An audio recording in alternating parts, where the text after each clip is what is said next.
হাসিনা কাছে যে উই যা বলে তা নাকি করে, শুনেন। বাংলাদেশে হাত দেয় তার কিন্তু হাত পড়ে। তার আগে যারা আমার নেতা কর্মীকে হাত দিচ্ছে, কোপায় কোপায় ছাত্রলীগে মারতেছে, প্রত্যেকের এক একটা শিক্ষা আমি দিয়ে ছাড়বো। আর আমি যেটা বলি আমি তা করি। কখনো করিছে, কখনো করে নাই। আমি ইতিহাসে গেলাম না, মেলা ইতিহাস আছে, মেলা কিচ্ছা কাহিনী আছে। কয়দিন আগে সে কইছিল না শেখ হাসিনা পলায় না। হ্যাঁ, শুনেন। শেখ হাসিনা পালিয়ে গেছে, শেখ হাসিনা নাই, শেখ হাসিনা চলে গেছে, শেখ হাসিনা পালায় না। কইছিল না পলাইছে, পলাইছে। তো ওই যা যা কয় সেটা ওই করে না, করে উল্টাটা। এরপর আজকে এক ম্যাজিস্ট্রেট প্রফেসর ইউনুসকে ব্যঙ্গ কইরা পোস্টাইলো যে প্রফেসর ইউনুসের রিসেট বাটন সংক্রান্ত আলাপ নিয়া। রিসেট বাটন পুশ করা মানে কি? অতীত মুছে ফেলা মানে কি? আমাদের মুক্তিযুদ্ধ হচ্ছে মীমাংসিত সত্য। আমাদের জাতির পিতা বঙ্গবন্ধু, এগুলো সবই মীমাংসিত সত্য।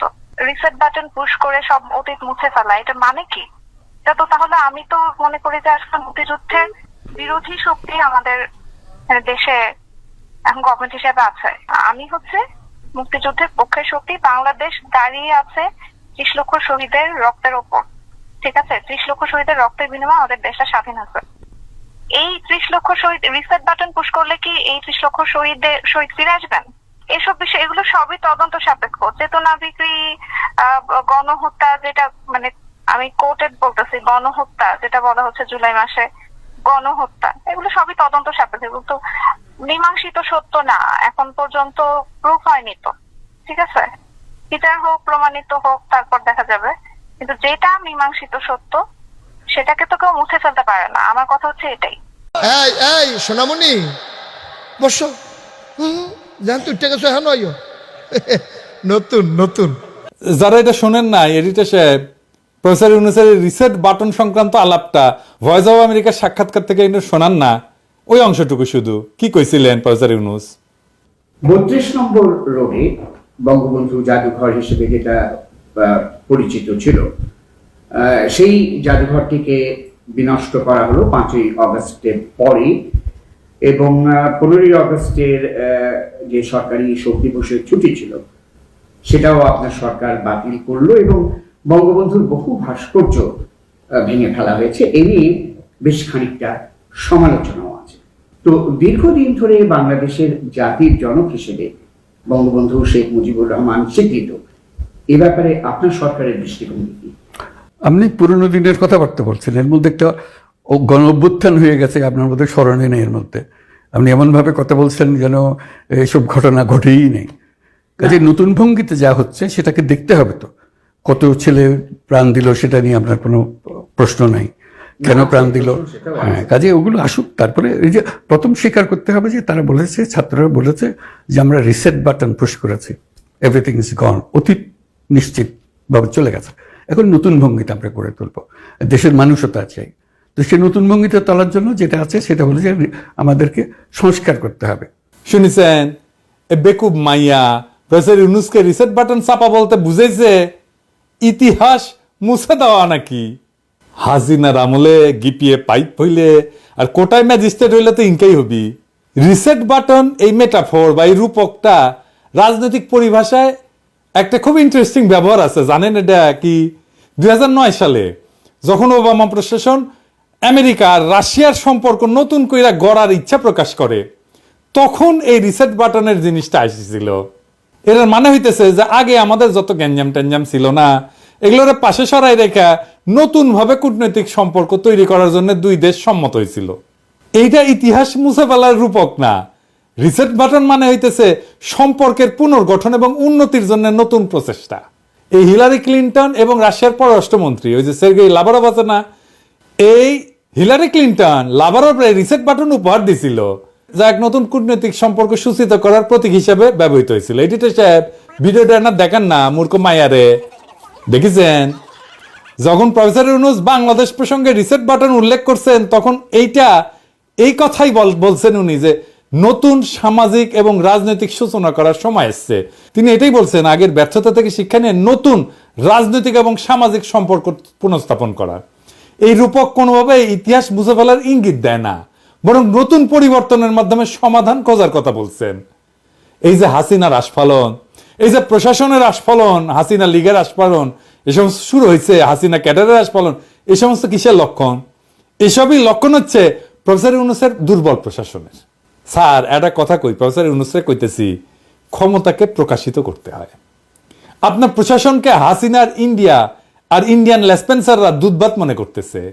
ইন্ডিয়ারে তার সাথে সাথে হাসিনারে আর তার লেসপেন্সারদের চাপে না রাখলে এই ঝামেলাগুলো করতেই থাকবে, একটার পর একটা ঝামেলা আসবে, যতক্ষণ পর্যন্ত আপনি আপনার ক্ষমতা না দেখাইবেন। জনগণ আপনার সাথে আছে, আপনার ক্ষমতা দেখাতে সমস্যা কোথায়? হাসিনা তো দূর কি বাত, হাসিনা পোলা মাইয়া বাংলাদেশে ফিরতে পারবে না কোনোদিন, কিন্তু ওরা আওয়াজ দিবে। এখন আসেন এই আলাপটা করি যে কেমনে ইন্ডিয়া আর হাসিনারে চাপে রাখবেন। ইন্ডিয়ারে বলতে হবে যে হাসিনা কিভাবে ইন্ডিয়াতে আছে, ইন্ডিয়াকে বলতে হবে সে কেন হাসিনাকে আশ্রয় দিছে, ইন্ডিয়ান অ্যাম্বাসাডারকে ডাইকা জিজ্ঞেস করতে হবে কেন ইন্ডিয়ান মিডিয়া বাংলাদেশি বিরোধী প্রচারণা চলতেছে, আর কেনই বা ইন্ডিয়া বাংলাদেশের আভ্যন্তরীণ রাজনীতিতে হস্তক্ষেপ করেছে। আমাদের ব্যাপক প্রচার করা দরকার সুখরঞ্জন বালিকে কিভাবে হাইকোর্টের সামনে থেকে ঢাকার অপহরণ করার পরে তারে ভারতের কারাগারে পাওয়া যায়, বিএনপির সালাউদ্দিন সাহেবকে কিভাবে ঢাকায় তার বাসা থেকে অপহরণ করার পরে ভারতের একটা শহরে পাওয়া যায়। দুইজনই তো বাংলাদেশ। এই মামলায় মোদীকে আসামি করা যাবে। চিফ প্রসিকিউটর বলছেন প্রমাণ পাওয়া গেছে যে ভারতের নাগরিক পুলিশের পোশাকে গুলি ছুটছে। বাংলাদেশে বিক্ষোভরত নাগরিকদের উপরে ভারতের পুলিশ বাংলাদেশি পুলিশের পোশাক পরে গুলি ছুটছে। এটা নিয়েও মামলা করতে হবে, হাউকাও লাগাই দিতে হবে সারা দুনিয়ায়। আমরা বলছি সারা দুনিয়ায়, আন্তর্জাতিক মিডিয়াতে বলছি, এটা বলি নাই কেন? এটা তো আমাদেরই দোষ। তখন ইন্ডিয়ার লেজ ও ঢুকে যাবে। প্রফেসর ইউনূসের সরকারকে হাসিনার কন্যা পুতুল এই যে বিশ্ব স্বাস্থ্য সংস্থা মনোনয়ন দিচ্ছে না, এটা বাতিল করতে হবে। প্রফেসর ইউনূসকেই করতে হবে। বাতিল করলে বিশ্ব স্বাস্থ্য সংস্থা কি করবে না করবে সেটা অন্য আলাপ, কিন্তু কাজটা করলে হাসিনা থমকাইতো। বিশ্ব স্বাস্থ্য সংস্থা একটা ঝামেলার মধ্যে পড়তো যে কেমন লোকরে আমরা বানাইছি, এবং আমরা চাপ অব্যাহত রাখতাম যে আমরা তো তার নমিনেশন প্রত্যাহার করছি। আমেরিকায় জয় কি করে, তার আয়ের উৎস কি, এই নিয়ে আমেরিকান সরকারের সাথে ডিল করতে হবে। আমেরিকান সরকারকে বলতে হবে তুমি ওর ট্যাক্স ফাইল দেখো, কি করে, ও কি করে খায়। জয় ঢাকায় মদ খাইয়া মাতাল হইয়া গাড়ি চালাইতে গিয়া রাস্তায় গাড়ি চাপা দিয়া মানুষ মারিছিল খালেদা জিয়ার আমলে। ওই খুনের মামলা থেকে বাঁচানোর জন্য হাসিনা ওরা আমেরিকা পাঠায়। ওই মামলাটা এখন করতে হবে। ঘটনার বিস্তারিত শফিক রেহমান ভাই দিতে পারবেন, উনি ঢাকাতে আছেন, সবকিছু দিতে পারেন, উনি ঢাকাতেই আছেন। উনার সাহায্য নিয়ে মামলা দেন, তারপর ওরে নিয়ে আসেন বাংলাদেশে, দৌড়ের উপরে রাখেন। আর প্রশাসন হাসিনার লেসপেন্সারদের দৌড়ের উপরে রাখেন। ওই মাইয়া কয় 30 লক্ষ শহীদ, এটা মীমাংসিত বিষয়। ওই মাইয়া কোত্থেকে জানছে? আমি মুক্তিযুদ্ধের পক্ষে শক্তি। বাংলাদেশ দাঁড়িয়ে আছে 30 লক্ষ শহীদের রক্তের ওপর। আমাদের মুক্তিযুদ্ধ হচ্ছে মীমাংসিত সত্য। আমাদের জাতির পিতা বঙ্গবন্ধু, এগুলো সবই মীমাংসিত সত্য। তাতে যদি মীমাংসিত হয় জাতিসংঘ গণহত্যার স্বীকৃতি দেয় না কেন? আর কি কয়? চেতনা বিক্রি, গণহত্যা, যেটা মানে আমি কোর্টেড বলতেছি, গণহত্যা যেটা বলা হচ্ছে জুলাই মাসে গণহত্যা, এগুলো সবই তদন্ত সাপেক্ষে, এগুলো তো মীমাংসিত সত্য না, এখন পর্যন্ত প্রুফ হয়নি। তো ঠিক আছে, বিচার হোক, প্রমাণিত হোক, তারপর দেখা যাবে। এই যে জুলাই আগস্টে যেই গণহত্যা হইল, যে হত্যাকাণ্ড করলো, এটা নাকি কোনো প্রমাণ নাই। চিন্তা করেছেন কেমন জাউরায় মাইয়া, কেমন শয়তান। এই বদমাইশ বাংলাদেশের সরকারের চাকরি করে। এদের দৌড়ের উপরে রাখার বদলে প্রফেসর ইউনূসের মহান উপদেষ্টারা কি করিচ্ছে আসেন একটু দেখি। এই নিউজটা দেখেন। তো সাহেব, আপনি কি পণ করেছেন যে আপনি আমাদের কথা শুনবেন না? এই হারামজাদারে কেন আপনি মালয়েশিয়া থেকে পোল্যান্ডের রাষ্ট্রদূত করে পাঠাচ্ছেন? ছিল মালয়েশিয়াতে, এশিয়াত, ওকে ইউরোপে পাঠাচ্ছেন। এই লোক মালয়েশিয়া কি করেছিল জানেন? গত অভ্যুত্থানে যারা মিছিল সমাবেশ করেছিল মালয়েশিয়া, তাদের সন্ত্রাসী আখ্যা দিয়া মামলা দিছিল মালয়েশিয়া পুলিশের কাছে। তো সাহেব, আপনার সাহস দেখে তো আমি শ্রদ্ধা হয়ে গেলাম। হ্যাঁ, আপনার তো কলজাত বহুত সাহস তো সাহেব। হ্যাঁ, বহুত সাহস দেখতেছি আপনার। সাহস করলে হান্দাই দেব। তো সাহেব পাঠাইতেছেন ইউরোপে, যেটি আমি আছি। হ্যাঁ, পাঠান পাঠান, আমি যামু নিজে। আমি বাংলাদেশ এমবেসির ভিতরে পিটামু, তারপর নিজের হাতে ওর প্যান্ট খুলাই শীতের মধ্যে রাস্তার বাইক করে দিব। পাঠান দেখি আপনার কত বড় সাহস, পাঠান কত বড় ক্ষমতা আপনার দেখি। তো সাহেব, আমি কামলা দিয়া কাজ করি না, নিজের হাতে করি। পাঠান, যদি সাহস থাকে আপনার ওপেন চ্যালেঞ্জ দিলাম, ওরে আপনি পোল্যান্ডে পাঠান। এমন হইতে পারে যে আমার ভিডিও দেখে যেদিন রিলিজ হইলো সেদিন তার আগে এই নিয়োগ বাতিল হইলো, কিন্তু প্রশ্ন থেকে যাবে এই অর্ডার কেমনে আপনি করেছিলেন। আমি আপনারা ছাড়ুম না তৈরি সাহেব, রাষ্ট্রদূত বানানোর লোক পেতেছেন না? হ্যাঁ, আমারে জিজ্ঞেস করেন, মেলা ক্যাডারে মেলা লোক আছে, আমি কয়ে দিমুনি। ক্যাডারে যদি না পান বাইরেও লোক আছে মেলা, কয়ে দিমুনি। আর শুধু কে এই যে আরেক ইচ্ছা বলি, এই জনপ্রশাসন মন্ত্রণালয়, এই যে আলী ইমাম মজুমদার এক হারামজাদা আছে না, এটা গেলে আপনাদের চোখেরা যাইতে পারে, কিন্তু কয়ে রাখা ভালো যে কেঙ্কা কাজ চলিচ্ছে প্রফেসর ইউনূসের উপদেষ্টারা কি করিচ্ছে আসলে। এই যে এদের যে এমনি গালাই, এমনি তো গালাই না, গালি খাওয়ার মতো কাজ করলে গেলাই।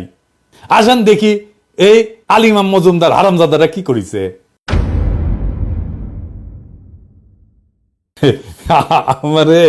আমার এক সম্মানিত আপা, যিনি আমার প্রফেসর ইউনূসের উপদেষ্টা মন্ডলীর উপদেষ্টা বটে, উনি আমার কইছেন, নাম কইতেছি না, উনি আমারে ফোন করে কইলেন যে পিনাকি তোমারে আমি এটা বকা দিব।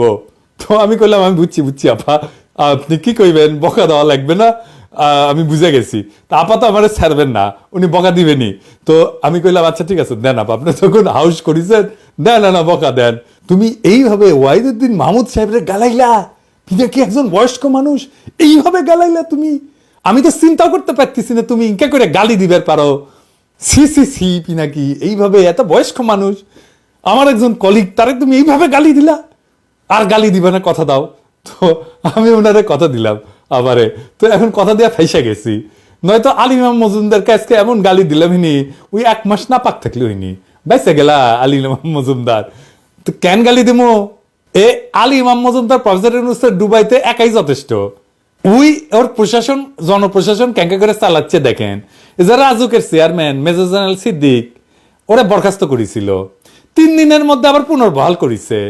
ও বাদ দিছিল কেন তাইলে, আর নতুন করে নিয়োগই বাদ দিল কেন? এটা তো প্রফেসর ইউনূসের ডাইকা জিজ্ঞেস করতে হবে যে মজুমদার সাহেব, সামে কাটা মজুমদার, তুমি যে ওরে দিলা, ওরে বরখাস্ত করলা, কেন করেছিলা? এবার বলো যে তোমার যে আবার দিলা, কেন দিলা? কি অ্যানালাইসিস করো? এটা কি উৎসরি তোর বিয়া যে ইচ্ছা হইলো বাদ দিলাম, ইচ্ছা হইলো আবার ঢুকাইলাম? ওই সিদ্দিক কে জানেন? ওই দুর্নীতিবাজ জেনারেল তারেক সিদ্দিকের ঘনিষ্ঠ ছিল। ওই রাজুকের চেয়ারম্যান হওয়ার জন্য শেখ রেহানাকে নাকি 50 কোটি টাকা অগ্রিম দিছিল, শোনা যায় আর কি, সত্য মিথ্যা জানি না। ওই আবার করছে কি, ওর গুলশানে একটা সরকারি বাড়ি আছে, ওটা সংস্কারের জন্য 2.5 কোটি টাকা বেশি খরচ করেছে, পাবলিকের টাকা 2.5 কোটি টাকা বাড়ি সংস্কারের জন্য খরচ করেছে। তো আবার নিয়োগ দিছে কেন জানেন? এই ঘটনা জানেন? আমি সত্য মিথ্যা জানি না, শুনি বাতাসে যেগুলো ঘুরে বেড়ায় আর কি। ওই বরখাস্ত হওয়ার পরে ওই যে জেনারেল বেলাল আছে না, ওই যে সাবেক সেনাপ্রধান, ওই যে মেয়র আনিসের বড় ভাই আর কি, ওর অনুরোধে সশস্ত্র বাহিনীর প্রধান তাকে পুনর্বাদন, মানে ওয়াকার সাহেব, এদের পুনর্বহাল করতে পদক্ষেপ নেয়। তো ওই যে আনিসুল হকের তো ভাই, আর এই বেলাল সাহেব আনিসের ব্যবসা যেটা আছে না মোহাম্মদী গ্রুপ, ওটার দেখাশোনা করছে এখন। আর ধারণা করা যাচ্ছে যে মোহাম্মদী গ্রুপের রাজুকের একটা আসন্ন প্রকল্পে একটা ব্যবসায়িক স্বার্থ আছে, যার জন্য সিদ্দিককে চেয়ারম্যান হিসেবে থাকতে হবে। তো আলিমাম, আপনারা তো আপার সম্মানে কিছু কইলাম না, তো ট্যাকে টুকে কত পাইছেন? হ্যাঁ, বেলাল সাহেবের কাছে থেকে কবে না, আমি কাউরে কমু না, সত্যি কথা কইতেছি, আমি কাউরে কমু না। ইনবক্সে আসেন, ফয়সলা করে ফেলি, একা একা খালি খেলে হবি, টাকা টুকা হাঙ্কেটে না দেন, মিলমিশ করে খাই। আপাতত বুড়া উপদেষ্টাদের গালি দিতে নিষেধ করিছে, কিন্তু রাজুকের চেয়ারম্যান তো গালি দিতে নিষেধ করে নাই। এ চেয়ারম্যান, ভালোই চেয়ার ছেড়ে যাও, নয়তো তারাবাতি জ্বালে ওই তারেক সিদ্দিকের কাছে ব্যাটে দিব, এটা রকেট জ্বালা, তারাবাতির সাথে একটা রকেট দিয়া ওটা আগুন দিয়ে দিব, একেবারে এক চান্সে সিদ্দিকের কাছে চলে যাবে, প্যাটে দিব কলে। হ্যাঁ, আর জেনারেল বেলাল, আমি কলে নজর রাখিছি, হ্যাঁ, কোন কাজে ধরিছেন রাখিছেন, ধরবার পারলে না এক করে দিমু কলে, খুব খেয়াল। আর কি করিচ্ছে? আর করিচ্ছে হচ্ছে সত্যিকারের যারা ফ্যাসি বিরোধী অফিসার আছে প্রশাসনে, ওদের পিছে লেগে দিছে ইন্ডিয়ান এজেন্টদেরকে। কেঙ্গা করিয়া আসেন না দেখি একটা, এই যে কালবেলার নিউজটা দেখেছেন না, জনপ্রশাসন মন্ত্রণালয়ের সিনিয়র সচিব মোখলেসুর রহমান এবং 2 জন যুগ্ম সচিব জিয়াউদ্দিন আহমেদ এবং আলী আজম, ওরা নাকি দুর্নীতি করেছে, এটা নাকি হোয়াটসঅ্যাপে নাকি মেসেজ চালাচালি করেছে, ওটা আবার ওরা নাকি পাইছেও। হ্যাঁ, এইটা এই কালবেলা হইতেছে পুরা ইন্ডিয়ান এটা এবং আওয়ামীপন্থী একটা পত্রিকা। এবং এর ফলে বিভ্রান্ত হয়েছে মেলা মানুষ, আর কিছু মতলববাজ পত্র পত্রিকা তো আছেই, এবং অসত্য এবং অশুভ উদ্দেশ্য চরিতার্থ করার জন্য প্রোপাগান্ডামূলক এই খবরগুলো প্রচার করছে, প্রকাশ করছে। আমি কলে এইটা নিয়ে একজন আইসিটি বিশেষজ্ঞের সাথে কথা কইছি, এবং উনি আমারে নিশ্চিত করছেন, আমারে কনভিন্স করছেন। আমি পুরাটাই আর গেলাম না, যদি চান এটা দেখাইতে পারি একদিন, কিন্তু পুরাটাই ভুয়া। আর এই কালবেলা সম্পাদককে জানেন, এই সন্তোষ শর্মা, এই এডিটর সাহেব কটা ছবি দেখান না সন্তোষ শর্মার, দেখেছেন ছবিগুলা, পুরাই ইন্ডিয়ান মাল, তাই না? দেখেছেন না? তো উই যেটা ছাপবি সেটা বিশ্বাস করা যাবি? কন্ত বিশ্বাস করবেন না। ওই আমার নিউজও ছাপে, প্রচুর নিউজ ছাপে, আমি স্ট্যাটাস মারলে ওটাও নিউজ বেনে দেয়, বুঝছো? তো আমার নিউজ দেখলেও কলে বিশ্বাস করবেন না, এটা ওর ভাইবেন না আমার তেল দিচ্ছে জন্য ওর নিউজ বিশ্বাস করা লাগবি না। ও কাল বেলার ধান্দা আছে, ওর ধান্দা হইতেছে আমার নিউজ ছাপে ওই রিডার টিডার নিবি, বুঝছো? তারপরে এই যে ইনকাত করে এই উল্টাপাল্টা কাজ করবি। প্রফেসর ইউনূসের সরকার আঙ্কেরের সন্তান, এই সরকারে আমরা শাসন করব, আদর করব, তাই করে বড় করব। কিন্তু এই সরকারকে উৎখাতের চেষ্টা যদি কেউ করে, বিপদে ফেলার চেষ্টা যদি করে, আমরা গলে ছেড়ে দেব না, বুক দিয়ে সরকারকে আগলায় দেব।